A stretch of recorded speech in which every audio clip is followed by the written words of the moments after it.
Good morning भाई लोगों। सबसे पहले तो आप सभी को दिल से धन्यवाद कि आप लोगों ने मेरे को इतना सारा प्यार दिया है। अब आप पूछ सकते हो कि सोनू भाई आप इतने दिनों से कहाँ थे, क्या कर रहे थे, आपके साथ क्या हुआ, क्या नहीं हुआ। तो भाई लोगों सच बता रहा हूँ, पिछले 60 दिनों से मैं अपने घर पर बैठकर रो रहा हूँ। बहुत सारी एंजाइटी फील कर रहा हूँ और बहुत कुछ हो रहा है मतलब, क्योंकि मेरी जिंदगी बर्बाद हो चुकी है। अब मेरे पास कुछ भी नहीं है करने को। क्या हुआ है मेरे साथ, कुछ अलग हुआ है मेरे साथ, जिस वजह से जो भी मैं था ना वो खत्म हो गया है।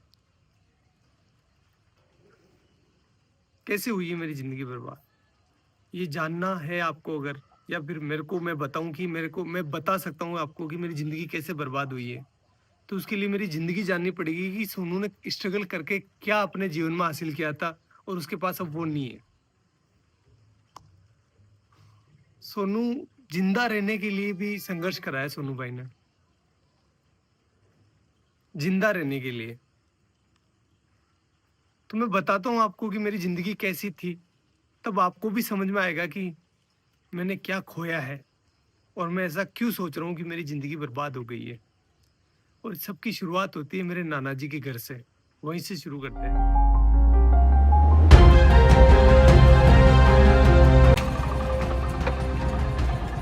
गाइस ये है मेरे नाना नानी का घर, जहां पर मेरा जन्म हुआ था।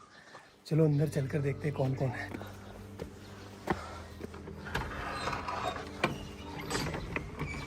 गाइस मामी है, मामी से बात करते हैं। डॉग जी मामी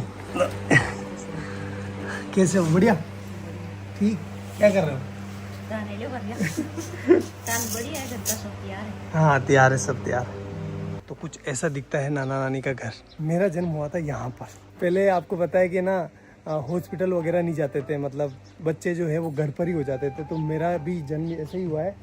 मम्मी हम यहाँ कौन से कमरे में रहते थे पहले, जब मैं छोटा था ना, बच्चा था तब? इस वाले में। ये है वो रूम जहाँ पर हम बचपन में रहा करते थे, ये वाला।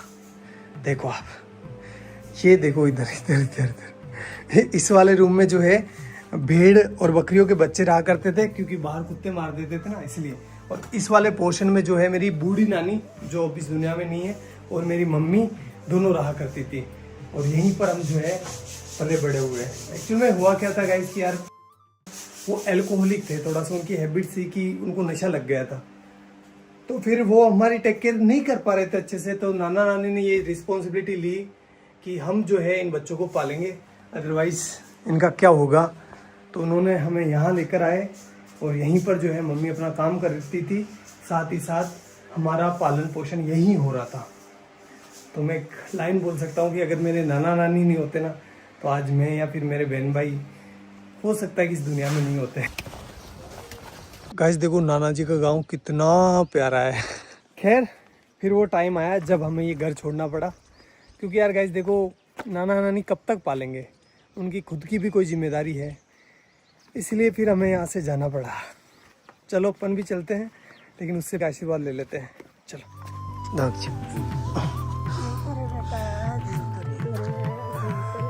ये मेरी नानी है, आपको बाद में बताऊंगा इनके बारे में भी। और अपने गांव आते ही हमें घरेलू परिस्थितियों के कारण अपने घर नहीं घुसने दिया गया, इसलिए हमने बड़े पापा की कोठी का चुनाव किया। म्याऊ म्याऊ।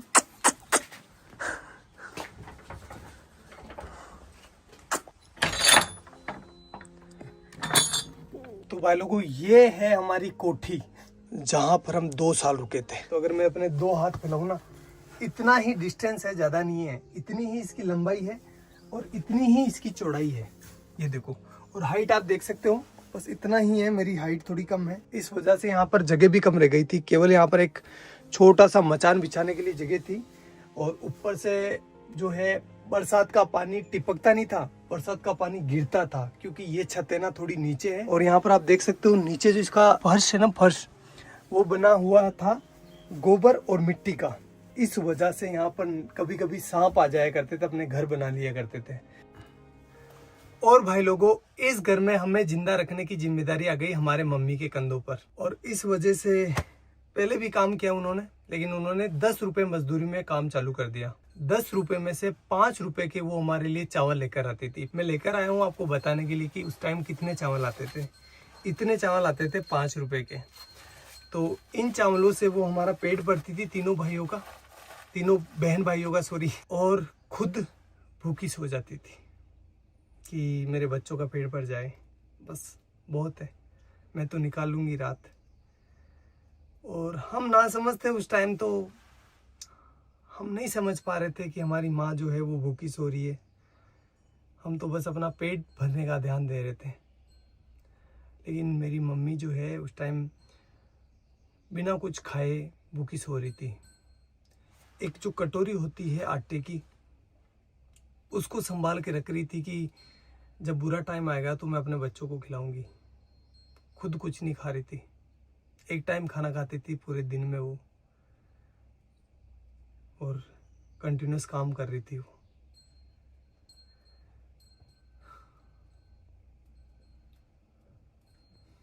और ये सारी चीज़ें हम बच्चे नहीं समझ पा रहे थे, हमारा माइंड उतना डेवलप नहीं था कि हम ये इतनी भारी चीज़ें समझ पाए। हम तो अपना पेट भरते, खेलते और अच्छे थे। मम्मी को ही पता है कि वो हमें कैसे जिंदा रख रही है। मदर इंडिया, यही तो मदर इंडिया है। सारे दुख खुद रख लेती है और अपने बच्चों तक किसी भी प्रकार की प्रॉब्लम्स नहीं पहुंचने देती है। बाबड़ी कोई का लोन भी मांग बनेगी दान की जाती कड़ू कई माती गणा दौरा तेना पड़िया। हाँ तेना गणा दौरा पड़िया रे भाई थारी मात तो सब्जी बेचती, लेडीज रहती, भाई दौड़ाती, तेन खुआती, बा भूखी रहती, भाई मार सोसरी भूखा। तना दूध पाइयो, तेन रोटी खुआई, गणी दोरी कमा कमारा, तो मात का दान की जाती। हाँ ते भरा का केवन के ते बली दूध ने भरे क्यों, मैं ते दिए किस कोई केवा गणा दौरा पहले तो बा। और भाई लोगों, इस वाली छत की ना एक स्पेशल कहानी है, बताता हूँ मैं आपको। छत पर मैं, मेरा भाई और मेरी बहन बैठे थे शाम को, और हम राह देख रहे थे कि हमारे लिए कोई खाना लेकर आएगा, क्योंकि हमारी मम्मी जो थी वो गांव चली गई थी किसी कारणवश, तो हमारे लिए खाना नहीं बना था उस टाइम। कोई भी खाना लेकर नहीं आया और हम तीनों बहन भाई भूखे ही सोए। यही जगह थी वो, सेम टू सेम। एक बात बताऊँ आपको, जब आप भूखे होते हैं ना तो आपको अच्छे से नींद नहीं आती। देख कर देख लेना एक बार। चलो मैं आपको अपनी बहन से मिलवाता हूँ। अगर भाई नहीं होता अपना तो अपन आज क्या होते हैं, कहाँ पर होते हैं? कुछ भी नहीं होते हैं, कुछ भी वजूद नहीं होता हमारा। जिंदा होते? नहीं हाँ? नहीं। भाई ने क्या किया अपने लिए? बहुत मेहनत की, बहुत हमें शिक्षित किया। बड़े भाई ने हमें सब कुछ सिखाया, सब कुछ दिया। गाइस बात है 2008 की, जब मेरा बड़ा वाला भाई इस पीछे वाले स्कूल में पढ़ाई करता था। उस टाइम हुआ क्या था, कुछ शरारती बच्चों ने स्कूल की घंटी जो बेल होती है उसको छुपा लिया था, और उसका सारा इल्जाम मेरे भाई पर लग गया। भाई को स्कूल से सस्पेंड कर दिया गया। देन हमने जैसे तैसे कर करा के भाई का एडमिशन जो है वो बाहर की स्कूल में करवा दिया, जहाँ पर वो कुछ किराया देकर स्कूल चला जाता था। 2 रुपये लगते थे शायद उस टाइम किराए के, या 1 रुपया लगता था, आई डोंट नो फुली। फिर कुछ समय बीता, उसके बाद मैंने और मेरी बहन ने 5वीं क्लास पास कर ली, और हम जब 6ठी क्लास में यहाँ पर एडमिशन लेने आए तो हमें बोला गया कि आपके भाई ने जो घंटी छुपाई थी उसको जो है आपको भरना पड़ेगा, अदरवाइज़ आपका एडमिशन नहीं होगा। तो उस टाइम 350 रुपये, 360 रुपये जो है उस घंटी के देने थे। 1 महीने से ज़्यादा टाइम लग गया 360 रुपये का जुगाड़ करते करते, इसलिए उस साल हमारा एडमिशन नहीं हो पाया और यहाँ पर जो है एडमिशन बंद हो गए। अब घर वाले हमें किराया देकर किसी दूसरी स्कूल नहीं भेज सकते थे, क्योंकि वो अफोर्ड नहीं कर पाते उस टाइम, और हम छोटे बच्चे थे तो किसी दूसरे गांव भी स्कूल नहीं जा पाते, क्योंकि दूर था ना। हमारा गांव काफ़ी बड़ा है, तो हम दूसरी जगह अगर जाएंगे ना तो हमें कम से कम 3-4 किलोमीटर जो है पैदल चलना पड़ेगा। तो छोटे बच्चे थे तो नहीं हो पाया वो सारी चीज़, और हमारा 1 साल पूरा बर्बाद हो गया। फिर मेरे बड़े वाले भाई ने एक भारी डिसीजन ले लिया, और उसने अपनी सारी पढ़ाई छोड़कर, अपनी सारी ज़िंदगी दांव पर लगाकर मेरी और मेरे बहन के लिए काम चालू कर दिया।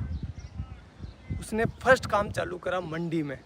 जो सब्जी मंडी होती है ना वहाँ पर। गाइस मैं हूँ अभी उस सब्जी मंडी के अंदर जहाँ से मेरा भाई सब्जी खरीदता था। 15-20 किलो वजन को अपने सर पर रखकर मेरा गांव जो कि यहाँ से 20-25 किलोमीटर दूर है वहाँ पर लेकर जाता था। वो सब्जी वो फल फ्रूट बेचता था जिससे कि कुछ पैसा आए और वो अपने बहन भाइयों का पेट भर सके, अपनी माँ के सर पर जो बच्चों का पालने का भार था उसको कम कर सके। और ये वो काम कर रहा था जब उसकी उम्र है ना 16 साल की। वो बाल श्रम कर रहा था। क्यों? क्योंकि अपने बहन भाइयों को जिंदा रख सके और उनको अच्छी एजुकेशन दे सके। घर में कई सामान नहीं रहा तो दोनों मन भाई सब्जी ले जाता, मैं दोनों जेर बेच जाता। ये वो चौराहा है जहाँ पर मेरा भाई सब्जी लेकर उतरता था और उसे एक एक घर बेचने जाता था। चलो मैं आपको दिखाता हूँ कि वो इतना सारा वजन लेकर कितना पैदल चलता था।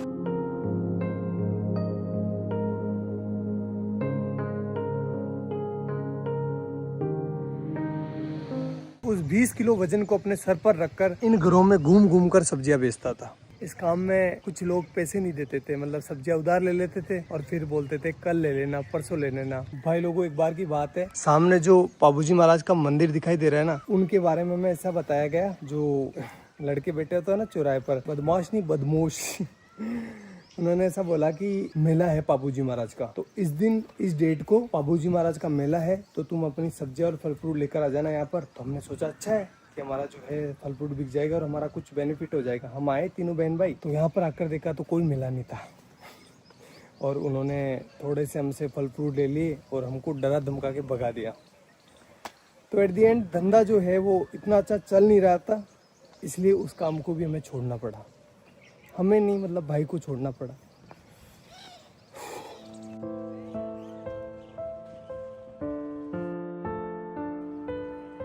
और गाइस फिर मेरे भाई ने खिलौनों की दुकान पर काम चालू कर दिया, जहां पर उनकी सैलरी थी 50 रुपए पर डे, यानी 1500 रुपए पर मंथ।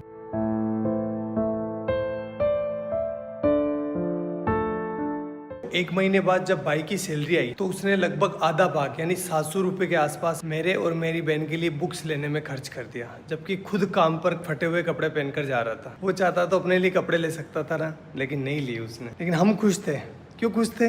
क्योंकि पहली बार रजिस्टर आया था, पहली बार हेल्प बुक आई थी, अब हमारे भी अच्छे दोस्त बनेंगे। यार बुक्स अच्छी आती है तो दोस्त आते ही है ना, भाई तेरी हेल्प बुक दे दे, तो हमारा कॉन्फिडेंस है ना सीधा आसमान चला गया।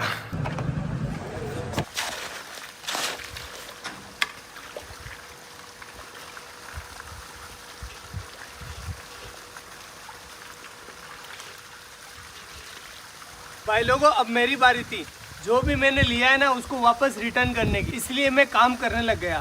साथ ही साथ अब बड़ा हो गया था, इसलिए मैं अजमेर वाली स्कूल में जाने लगा बस से, और वो भी साइंस बायो पढ़ने। तो बताता हूँ मैं आपको ये मैंने कैसे किया। गाइस ये जो सामने सीमेंट की फैक्ट्री देख रहे हो ना, इसकी दीवार बनाई है ये वाली, ये गाइस ये मैंने अपने हाथों से डलवाई है। अब तो खराब भी होने लग गई, बताओ ये। भाग भाग सोनू भाग भाग भाग भाग। गाइस अब तो मैं भाग भी नहीं पा रहा हूँ। पहले ना इतना दूर, लगभग ये होगा 600 मीटर दूर, एक पूरा सीमेंट का कट्टा जो कि 50 kg वेट का, यहाँ पर पटक कर अपने कंधे पर, और एक साइड जो है ना वो चिमनी लगी हुई है, वहाँ से लेकर उस वाले कोने से जहाँ से अपन आए थे ना वहाँ पर लेकर जाता था। अरे भगवान, इसका ठेकेदार इतना खड़ूस था।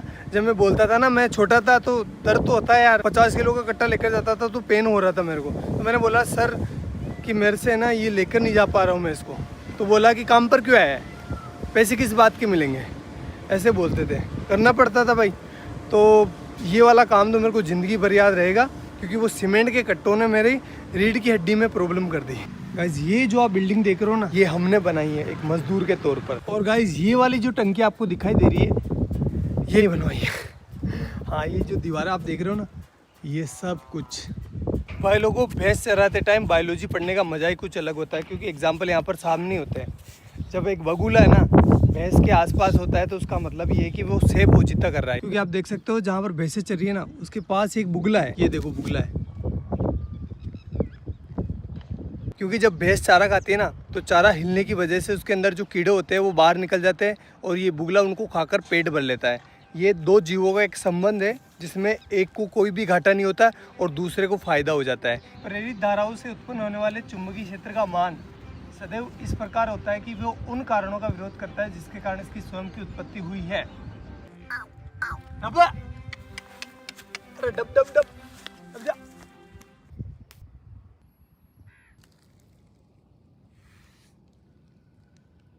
अब भाई लोगों, अब रिजल्ट का टाइम, लेकिन वो मैं यहाँ नहीं बताऊंगा, मैं बताऊंगा उस वाले पहाड़ के ऊपर। तो चलो चलते हैं।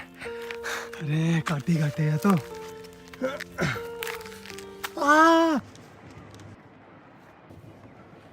अब भाई लोगों, मेरा आ गया 12th का रिजल्ट।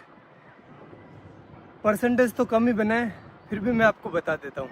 ये देखो 77%, जिसमें से केमिस्ट्री में आए 93 डिक्टेशन और फिजिक्स में आए हैं 87 डिक्टेशन। भाई लोगों, ये मेरे परसेंटेज नहीं है, ये लेकर आया मेरे जीवन में कॉन्फिडेंस। अभी तक भी मेरे जीवन में कोई हार्ड काम आता है ना, तो मेरे को अंदर से आवाज़ होती है कि तू कर लेगा, डर मत, तू कर लेगा। लेकिन इस बार है ना, मेरे को सोनू का सूरज डूबता हुआ दिखाई दे रहा है।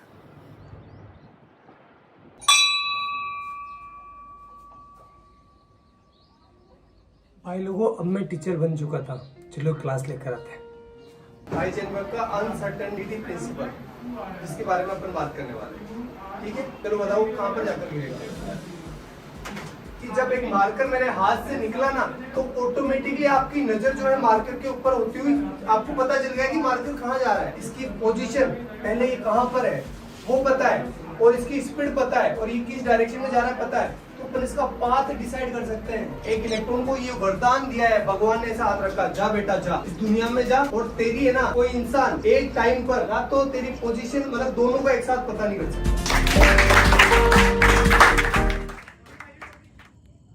फिर ऐसे करते करते मैं टीचर बन गया, और मेरे पास बहुत काम था। 3-4 कोचिंग ऑफलाइन जाता था, 1-2 ऑनलाइन थी, मतलब मस्त। और जो भी चीज़ें मैंने अपने परिवार के लिए सोची थी, भाई के लिए, मम्मी के लिए, वो मैं कर रहा था अच्छे से, कोई दिक्कत नहीं थी। उसी टाइम मेरे पास आया भैया का कॉल सीधा टीम से भैया का कॉल।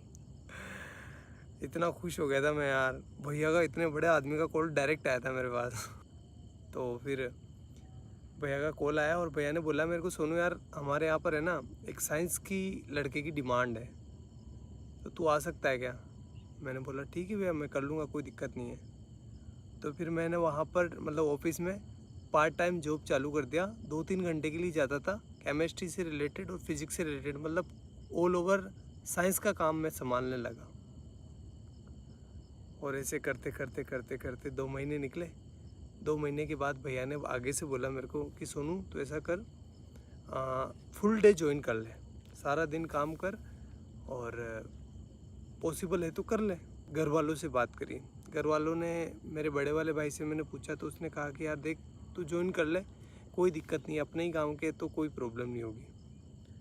मैंने कहा ठीक है कर लेता हूँ, इसमें क्या दिक्कत है, आपने बोल दिया तो वो सब आपसे आगे क्या है, कोई नहीं, कुछ नहीं है। ऐसा करके मैंने टीम को ज्वाइन कर लिया, और फिर मेरा अच्छा शानदार टाइम आया।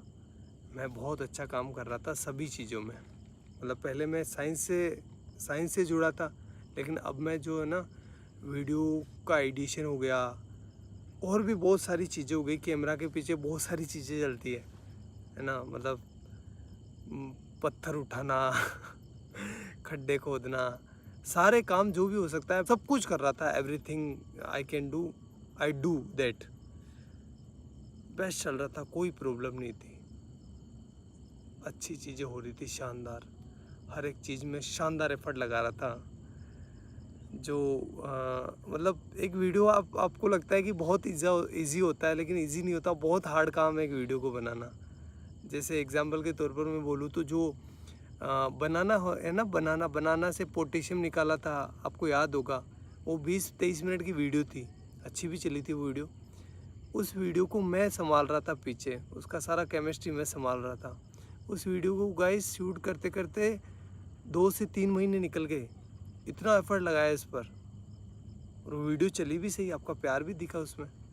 तो ये तो एक एग्जांपल है, बाकी बहुत सारे काम किए, जैसे डायमंड वाला, और भी बहुत सारे साइंस के सारे प्रोजेक्ट थे ना, वो मैं हैंडल करता था बिहाइंड द कैमरा, और चीज़ें अच्छी चल रही थी, मतलब कोई दिक्कत नहीं था, सब कुछ शानदार था। मैं सारे कंपनी के रूल एंड रेगुलेशंस फॉलो कर रहा था, मेरी अटेंडेंस की भी कमी नहीं थी, हर एक चीज़ बेस्ट थी। और मैं भैया की इतनी रेस्पेक्ट करता हूँ, आज भी करता हूँ, कि भैया के सामने कभी ऐसा टाइम था मैं चेयर पर नहीं बैठता था। मतलब मुझे लगता था कि नहीं, मेरी औकात नहीं इनके बराबर बैठने की। और आज तक मैं उनसे हैंडशेक नहीं करता। जब भी वो कुछ अच्छी चीज़ करते ना तो वो हैंडशेक करते थे। मैंने मतलब मेरा ऐसा था कि नहीं यार, भैया से हैंडशेक कैसे कर सकते हैं अपन। मैं उनके पैर छूता था, इतनी इस लेवल पर रिस्पेक्ट कर रहा था मैं। सब कुछ चीज़ें शानदार चल रही थी, कोई भी प्रॉब्लम नहीं थी किसी भी प्रकार से। अभी 2-3 महीने पहले ही मेरे साथ कुछ ऐसा हुआ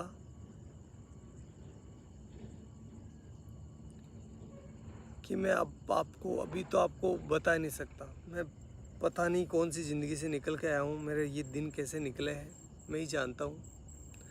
वो तो आप लोगों का प्यार है और घर वालों का प्यार है, लेकिन मैं एक बहुत हार्ड टाइम से निकला हूँ। तो मैं कुछ बोलकर क्योंकि मेरी मेंटल हेल्थ और मेरी इमोशनल हेल्थ दोनों ही ठीक नहीं अभी। मैं और इसको ख़राब नहीं करना चाहता। और अब जो है मेरी ज़िंदगी ख़राब हो गई है, बर्बाद हो गई है पूरी। ना तो मैं टीचिंग का रहा, ना मैं यूट्यूब का रहा। और सच बता रहा हूँ भाई लोगों, कुछ लोगों के मन में कुछ भी आ सकता है, लेकिन मैंने किसी को धोखा नहीं दिया है। मैंने सिर्फ एक बार मौत को धोखा दिया था, जब मेरे को पानी में फेंक दिया गया था, छोटा था तब। तो उस टाइम मैं मरने से बचा था, बड़े वाले भाई ने बचाया था मेरे को। तो उस टाइम मौत को धोखा दिया है मैंने। बाकी मेरी ज़िंदगी में मैं किसी को सोच भी नहीं सकता। मतलब मेरी ज़िंदगी ख़राब हो गई है, पूरी बर्बाद हो गई है, मैं कहीं का ना रहा।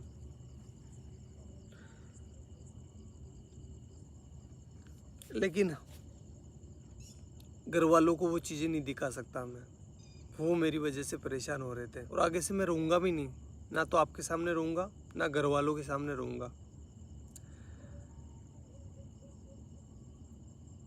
और साल भर तक मैं ट्राई करूँगा, अगर मेरे से ये हो जाता तो ठीक, अदरवाइज़ मैं जो है वापस अपने एजुकेशन फील्ड में चला जाऊँगा।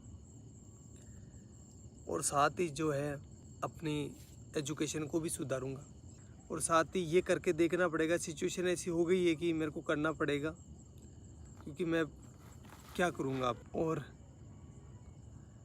आगे आने वाले टाइम में बताऊँगा मैं आपको कि मेरे साथ क्या हुआ है, लेकिन अभी मेरे को माफ़ करना, मैं नहीं बता सकता। मैं वापस वो डार्क टाइम नहीं देखना चाहता। आगे जाकर बताऊँगा, मैं पक्का बताऊँगा, लेकिन अभी नहीं। हाथ जोड़कर रिक्वेस्ट है।